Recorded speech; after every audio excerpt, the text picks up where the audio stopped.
अस्सलामुअलैकुम, हाय and hello. आप लोग देख रहे हैं एंड स्पोर्ट्स पल्स। मुझे अनुजारा कहते हैं। आपको क्या कहते हैं बिल्कुल आप मुझे बता सकते हैं मैसेज करके। सो मैसेजेस कीजिए, कमेंट्स कीजिए, अपने फीडबैक से मुझे अपडेट कीजिए, क्योंकि जो आप लोगों का फीडबैक है वो बहुत अहमियत का हामिल है। So keep me updated, keep me posted. जब खेलों की दुनिया की बात करते हैं तो खेलों की दुनिया में भाई IPL की धूम मची हुई है इस वक्त। बड़े जबरदस्त नेल बाइटिंग थ्रिलर्स हम लोग देख रहे हैं। अभी चेन्नई सुपर किंग और LSG के मैच का खुमार उतरा नहीं था, उसी की बातें हो रही थी कि एक और उससे भी जबरदस्त थ्रिलर हमने देखा, जो कि ऑफ कोर्स गुजरात टाइटंस और दिल्ली कैपिटल्स की टीमों के दरमियान खेला गया। बड़ा जबरदस्त मैच रहा और ये जो लास्ट ओवर तक ऐसा लग रहा था कुछ भी हो सकता है, बल्कि आखिरी बॉल पे जब तक राशिद खान ने उसे नहीं खेला था ऐसा लग रहा था कि भाई इस मैच में तो सुपर ओवर हो सकता है, बस राशिद खान ने एक चौका लगाना है। वो चौका तो नहीं लग सका और 4 रन से ही दिल्ली कैपिटल्स ने मैदान मार लिया, मैच जीत लिया। तो जी इस मैच पे बात करेंगे क्योंकि बड़ा ज़बरदस्त रहा, कुछ अप्स एंड डाउन्स भी आए और दोनों टीमों से क्या गलतियां हुई, क्या ऐसी तब्दीलियां उन्होंने की जो उनके लिए बड़ी साजगार रही, आगे क्या किया जा सकता है कि जिसकी वजह से दोनों टीमों की परफॉर्मेंस में हो मजीद बेहतरी। क्योंकि जो IPL है वो अब अपने सेकेंड राउंड में दाखिल हो चुका है। जो टीम्स हैं उनके दरमियान कंपटीशन मजीद स्टिफ से स्टिफर होता जा रहा है, सख्त से सख्तर होता जा रहा है, परेशानियां बढ़ती जा रही हैं, पॉइंट्स टेबल पर मुकाबला कड़े से कड़ा होता जा रहा है। तो इस वाले से आपसे बात करेंगे। इसके अलावा अगर हम पाकिस्तान क्रिकेट की बात करें तो मैच तो नहीं हुआ न्यूजीलैंड वर्सेस पाकिस्तान, वो तो आज खेला जाएगा, लेकिन उससे पहले ही PCB ने इतने मजे करवा दिए अपने व्यूअर्स के। एक दिन हमारे जो फॉर्मर वाइस कैप्टन थे शादाब आते हैं, उन्होंने प्रेस कॉन्फ्रेंस की, उनकी हमने बात की, उनको वो डिस्कस किया। आज बात करने के लिए कुछ था नहीं, मैं सोच रही थी कि आज पाकिस्तानी जो क्रिकेट है उसमें भाई sukoon.com है, लेकिन ऐसा नहीं हो सकता। सो आज जनाब नए नवेले जिन कैप्टन की वापसी हुई है, यानी कि बाबर आजम है तो काफ़ी पुराने, वो आए प्रेस कॉन्फ्रेंस करने। क्या कहा उन्होंने? बाबर आजम, अगर हम बाबर आजम की बात करें, जैसे कि कल हमने शादाब के बारे में कहा था कि बदले बदले कुछ सरकार नजर आते हैं, तो जो बाबर आजम है वो अपनी पुरानी जून में लौटते हुए दिखाई देते हैं। अगर आपको याद हो तो रमीज राजा के दौर में जो बाबर आजम ने पीक एंजॉय की है, फिर कब एंजॉय करेंगे, कि जिसमें एक टीम का एटीट्यूड हो गया था, सहाफियों से बदतमीजी शुरू हो गई थी, जवाब देना अपनी तौहीन समझना शुरू हो गए थे ये खिलाड़ी। मैं वैसा तो बिल्कुल नहीं कहूँगी कि उस किस्म का एटीट्यूड था, लेकिन कुछ वो क्या है ना, उखड़े उखड़े नाराज से दिखाई दिए और कुछ ऐसे सवाल भी हुए कि जिनको उन्होंने इग्नोर कर दिया, बिल्कुल मतलब के नहीं थे। और क्या कहा उन्होंने, क्या पॉइंट ऑफ व्यू है उनका, इस हवाले से आपसे बात करेंगे। सो आपने बस एक काम करना है, रहना है हमारे साथ साथ। चलें जी वीडियो का आगाज़ करते हैं और वीडियो में सबसे पहले हम आज बात करते हैं इस मैच की कि जिसे आपने और मैंने एंजॉय किया। वैसे आज मैं दिल्ली कैपिटल्स को सपोर्ट कर रही थी, और जब आप किसी टीम को सपोर्ट कर रहे होते हैं तब आप मैच देखते हैं तो उस मैच को एंजॉय करने का मज़ा ही अलग है। वैसे IPL के जो मैचेस हैं शुरू में जब मैं देखा करती थी, क्योंकि इससे पहले मैंने IPL को इस तरह से फॉलो नहीं किया था, कभी हाईलाइट्स देख ली, खबरें पढ़ ली, इस तरह से फॉलो नहीं किया था। तो मैच तो मैं एंजॉय करती थी, लेकिन वो क्या कहते हैं ना, कनेक्टिविटी आपकी नहीं हो पाती है। जब आप किसी टीम को सपोर्ट करते हो तो वैसे ही आप कनेक्ट कर लेते हो। तो आज जनाब मैं दिल्ली कैपिटल्स को सपोर्ट कर रही थी कि भाई इस टीम को जीतना चाहिए। ऋषभ पंत इसे कैप्टन कर रहे हैं और मैनेजमेंट भी अच्छी है और मेहनत भी कर रहे हैं, क्यों नहीं जीत पा रहे भाई, अब इनको जीतना चाहिए। वैसे अगर गुजरात टाइटंस की बात करें तो ये सीजन उनके लिए भी कोई इतना शानदार तो नहीं जा रहा है। गुजरात टाइटंस ने टॉस जीतकर वही फैसला किया जो कि कोई भी टीम करेगी इन द गिवन कंडीशन, यानी कि टॉस जीतकर फैसला किया पहले फील्डिंग करने का। जो भी टीम टॉस जीतती है उसकी ये कोशिश होती है कि भाई सेकंड इनिंग में जो ड्यू पड़ेगी उस फैक्टर को हम कैपिटलाइज करें। लेकिन अगर सामने SRH जैसी टीम हो फिर तो भाई ये डिसीजन सुसाइडल हो जाता है। हमने पास्ट में देखा भी था, यही मैदान था जब SRH ने पावर प्ले में 125 रन बना दिए थे, लेकिन यहाँ पे सामने DC थी और ऐसा नहीं हुआ। मेरे ख्याल से जो सामने ऑपोजिट टीम हो उसके बैटिंग लाइनअप को, बॉलिंग लाइनअप को, पूरी टीम का एनालिसिस करने के बाद आपको इस तरह का वो डिसीजन करना चाहिए है। पता चले कि ड्यू को आपने कैपिटलाइज करने के लिए फैसला किया फील्डिंग का, और जब तक ड्यू आई तब तक टीम ही नहीं रही, अब सारे आउट हो चुके थे कि जैसे हमने पास्ट में देखा है कि टीम्स के साथ इस तरह से हुआ भी है। मुंबई इंडियंस के साथ भी इस तरह से हुआ, एक दो और टीम्स के साथ भी इस तरह से हुआ। लेकिन यहाँ पे ऐसा नहीं हुआ भाई, ये तो मैच गया बिल्कुल आखिरी बॉल तक। और वो जो हमें कोशिश क्या कर रहे थे भाई, हम दुआ कर रहे थे कि सुपर ओवर हो जाए, लेकिन सुपर ओवर तो नहीं हुआ। मैच के आगाज़ की बात करें तो शुरू में ही 3 विकेट्स गिर गई और वॉरियर ने बड़ी ही एक जुर्रतमंदाना और फाइटिंग स्पिरिट दिखाई, बड़ी अच्छी बॉलिंग की, और 44 पर 3 खिलाड़ी आउट हो चुके थे कि जिसमें पृथ्वी शॉ की विकेट भी शामिल है, जो कि थोड़ी सी कंट्रोवर्शियल थी। वो जो नूर ने उन्हें डीप में आउट किया, अब बाज़ तो कह रहे हैं कि नहीं, वो जो उनकी फिंगर्स हैं वो नीचे थी बॉल के, बाज़ तो कह रहे हैं कि नहीं थी, लेकिन बहरहाल पृथ्वी शॉ जो थे वो घर चले गए थे। फिर उसके बाद राशिद खान ने भी एक बड़ा अच्छा कैच किया। और अगर इस मैच की बात करें तो आईपीएल का ये जो सीज़न चल रहा है कि जिसमें कैचेस भी ड्रॉप हो रहे हैं और फील्डिंग के लैप्सेस भी दिखाई दे रहे हैं, इस मैच में बेहतर फील्डिंग देखने को मिली। नो डाउट इसमें भी कैचेस ड्रॉप हुए, अक्षर पटेल ने कैच ड्रॉप कर दिया था 5वें ओवर में, जो कि नुकसान पहुंचा सकता था काफ़ी, लेकिन बच गई टीम। लेकिन ओवरऑल अगर बात करें तो अच्छी फील्डिंग दिखाई दी। अच्छा जी, जब 3 खिलाड़ी आउट हो गए, जब शुरू में 2 खिलाड़ी आउट हुए, फिर तीसरे नंबर पर आए अक्षर पटेल, और अक्षर पटेल को तीसरे नंबर पर भेज के एक वो क्या कहते हैं ना, आप एक दाव खेलते हैं, दाव खेला गया और ये चल गया। ना चलता तो आप और हम बैठे हुए तनकीद कर रहे होते, क्या किया, ऊपर भेज दिया, जगह नहीं बनती थी। लेकिन बहरहाल अक्षर पटेल ने बड़ा अच्छा खेला, अपने आईपीएल करियर की दूसरी हाफ सेंचुरी की 158 के स्ट्राइक रेट के साथ। फिर जब 3 खिलाड़ी आउट हो गए तो कैप्टन आए और उन्होंने कैप्टन्स नॉक खेली, ज़बरदस्त परफॉर्मेंस दी है ऋषभ पंत ने।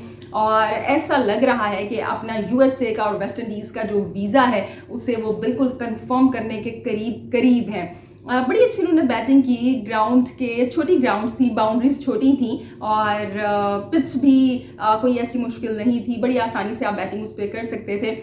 सो इस सारी सूरत हाल का ऋषभ पंत ने फ़ायदा उठाया। गो के सामने से बॉलिंग भी अच्छी हो रही थी। आपके बॉलिंग अटैक के अंदर जब राशिद खान जैसा स्पिनर होगा और नूर अहमद जैसा स्पिनर होगा तो वो कोई आसान बॉलिंग तो नहीं है।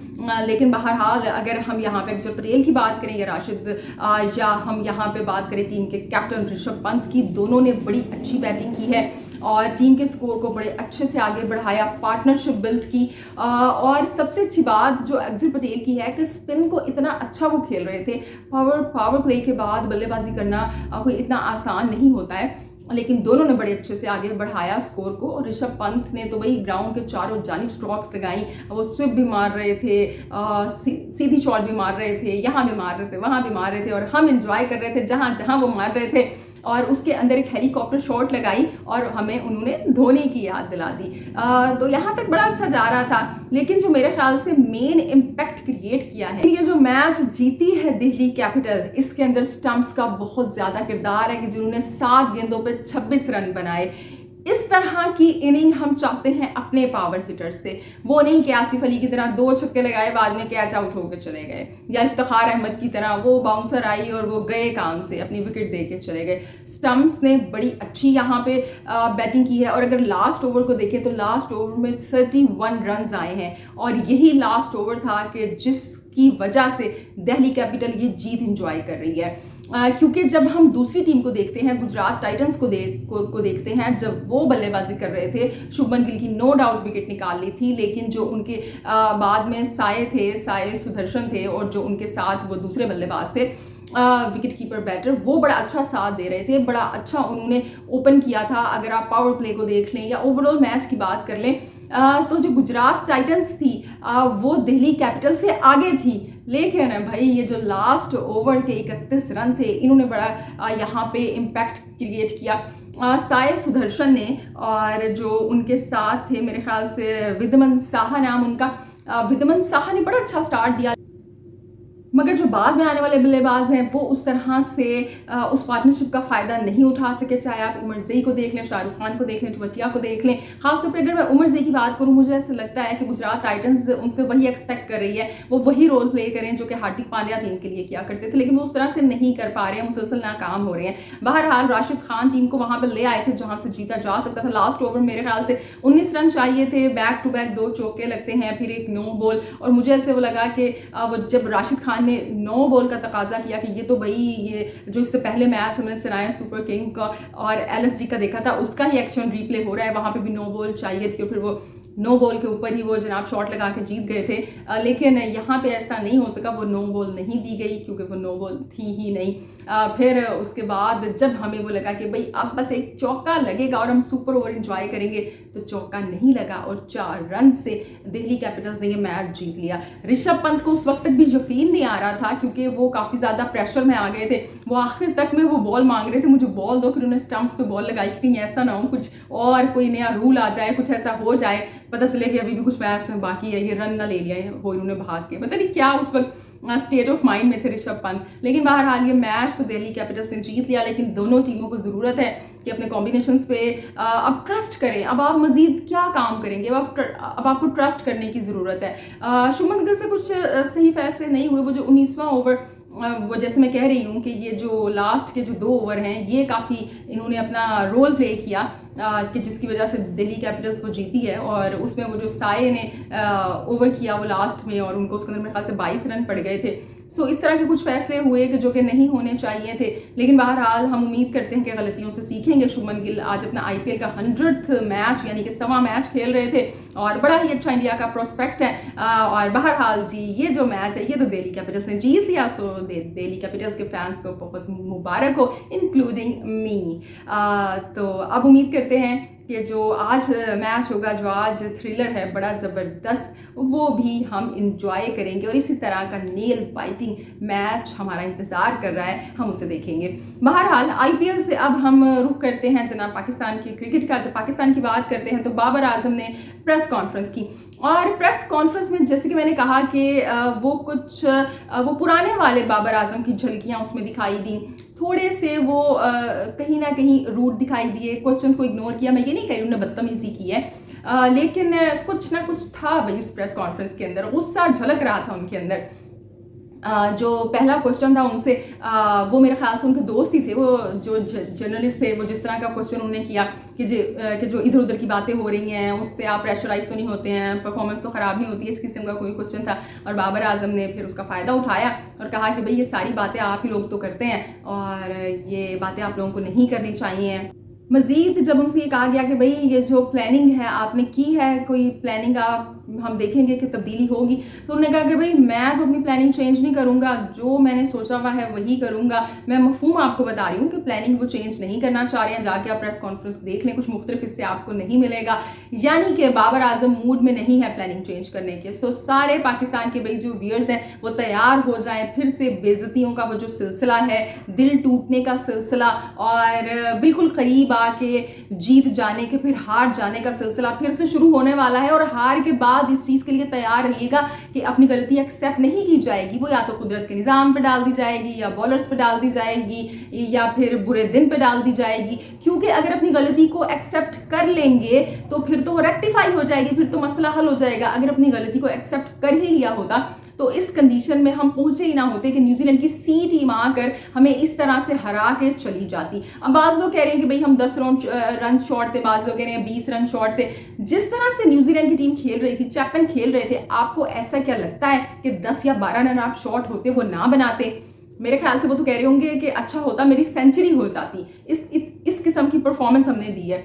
और ये जो लोग कह रहे हैं कि भाई फुल स्ट्रेंथ हम नहीं तीसरे मैच में खेले, कौन सी फुल स्ट्रेंथ आप चाहते हैं? जिस मैच के अंदर बाबर रिजवान खेल रहे हैं, जिस मैच के अंदर शाहीन शाह अफरीदी खेल रहे हैं, शादाब खेल रहे हैं, वो फुल स्ट्रेंथ नहीं है तो क्या है? एक आमिर नहीं खेले, इमाद नहीं खेले, तो वो तो आपके प्लान्स का हिस्सा भी नहीं थे। वो तो एक सरप्राइज एंट्री है टीम के लिए भी और फैंस के लिए भी। सो उनको अगर आप ये कहें जी वो नहीं थे तो फुल स्ट्रेंथ नहीं थी हमारी, तो इसका मतलब है कि आप तो फिर अभी तक क्या कहते हैं ना उसे, वो कांपती टांगों के साथ ही खेल रहे थे।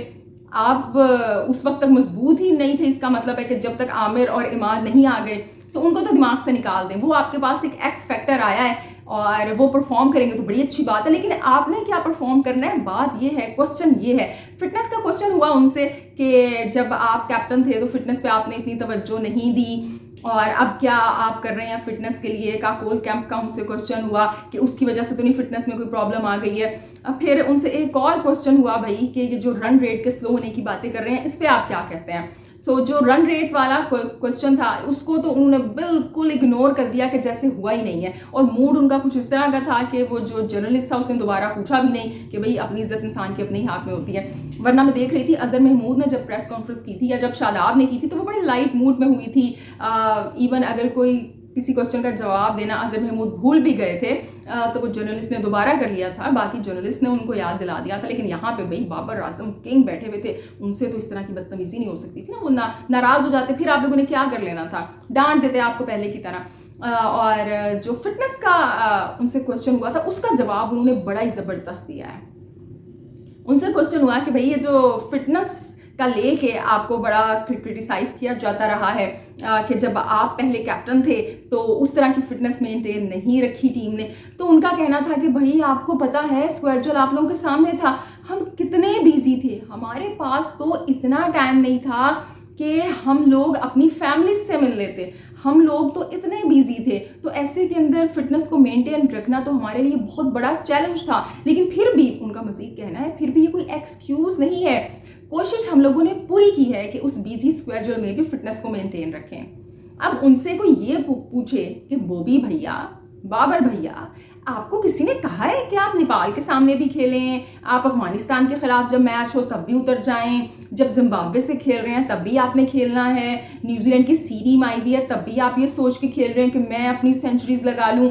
सो किसने कहा है आपको कि आप सारे मैच खेलें? क्यों नहीं रेस्ट करते आप? ये इनसिक्योरिटीज आपकी अपनी है, और आप अपनी इनसिक्योरिटीज को कि आप रोटेशनल पॉलिसी नहीं अपनाते हैं, खुद आप कब्जा जमा के बैठे हुए हैं, आप और रिजवान पहली दूसरी पोजीशन के ऊपर, उसको आप बहाना बना रहे हैं कि बिजी आप इतने थे। इसका मतलब है कि खाली पाकिस्तान की टीम बिजी है, इंडिया की टीम जो आपसे कहीं ज़्यादा क्रिकेट खेल रही है कि जो कि टेस्ट क्रिकेट आपसे कितनी ज़्यादा खेलती है, आप लोग तो खाली यहाँ पे बस वो बच्चों वाले खेल T20 खेल के खुश हो जाते हैं, कोई एक दो सीरीज टेस्ट की आप लोग खेल लेते हैं या फिर ODI की मिल जाती है आपको। ODI अभी हमारे अगर ODI आप देखें तो वो वेस्ट इंडीज़ से भी कम खेले हैं हमने पिछले, अगर हम FTP सर्कल की बात करें तो। सो क्या बातें कर रहे हैं आप, क्या बातें बना रहे हैं, किसको बेवकूफ़ बना रहे हैं आप? जिन लोगों को क्या ये सब बातें बता रहे हैं ना कि जो आप कहना चाह रहे हैं, ये भाई अब सबको जान चुके हैं। 3 साल जो है ना आपके कैप्टनसी के, बल्कि 4 साल वो भुगते हैं हमने, और अभी आगे कितना टाइम हमने बर्दाश्त करना है हमें नहीं पता। इसके अलावा जनाब उन्होंने बाज़ बड़े अच्छे अच्छे से डायलॉग्स भी बोले कि जो पाकिस्तान के लिए बेस्ट है हम वो करेंगे, और जो इंडिविजुअल गेम नहीं है ये टीम गेम है। और फिर जनाब जब उनसे एक और क्वेश्चन हुआ कि क्या आप 1 डाउन आएंगे, तो उन्होंने कहा कि भाई ये जो रोटेशनल पॉलिसी है इसे तो हम चला रहे हैं, लेकिन जो पहली 2-3 पोजीशन हैं वो तो कंफर्म होनी चाहिए हैं, उनको तो चेंज नहीं करना चाहिए। तो इशारा उन्होंने दे दिया है भाई कि मेरा कोई मूड नहीं है 1 डाउन आने का। सो ये बाबर आजम की प्रेस कॉन्फ्रेंस थी। और बाबर आजम की एक बात है कि जब वो प्रेस कॉन्फ्रेंस करते हैं ना, वो like he is not like that person जो कि दिल से बात कर रहे होते हैं, फ्लो में बात कर रहे होते हैं। ऐसा फील होता है कि जैसे वो कुछ बातें अपने जहन में सोच के आते हैं और जो भी क्वेश्चंस होते हैं उनमें वो फिट इन कर देते हैं। और जनाब मोहसिन नकवी के बारे में खबरें आ रही हैं कि वो फिर से टीम से मिले हैं, खिलाड़ियों से मिले हैं। मुझे समझ नहीं आ रही है कि जो मोहसिन नकवी ने कह दिया है कि भाई ये मैनेजमेंट जाने, ये आपकी सिलेक्शन कमेटी जाने और खिलाड़ी जाने, तो बीच में बार बार कूद के आने की क्या ज़रूरत है आपको? आपने कह दिया कि क्रिकेट की आपको समझ बूझ नहीं है, तो आप क्या करोगे इन खिलाड़ियों से मिलके? आपका जो मैनेजेरियल लेवल का काम है वो आप करें, लेकिन वही ना कि जब आपके पास कुर्सी है, पैसा है, पावर है, तो उसको यूज़ ना करें, सर जी कोई ना कहे तो मज़ा ही नहीं आता ना वो तब तक। बहरहाल ये था जनाब आज का हमारा प्रोग्राम। अब आपसे कल मुलाकात होगी। अपना ढेर सारा ख्याल रखिएगा, हंसते मुस्कुराते रहिएगा, क्योंकि आप मुस्कुराते हुए बहुत अच्छे लगते हैं। अल्लाह निगहबान।